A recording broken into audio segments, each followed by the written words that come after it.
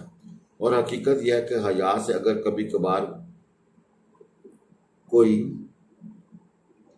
تھوڑا بہت نقصان پہنچ جاتا ہے تو اس کے مقابلے میں اس کے فوائد بہت زیادہ ہیں۔ اس حدیث کی تشریح ایک جگہ یوں بھی کی گئی ہے، وہ شخص جسے اس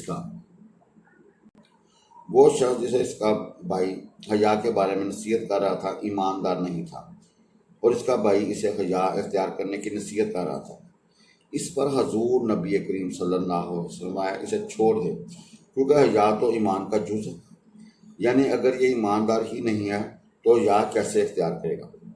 اصل میں اس حدیث میں جو الفاظ استعمال ہوئے ہیں ان میں اتنی عمومیت ہے کہ یہ دونوں مطالب نکل سکتے ہیں، واللہ عالم۔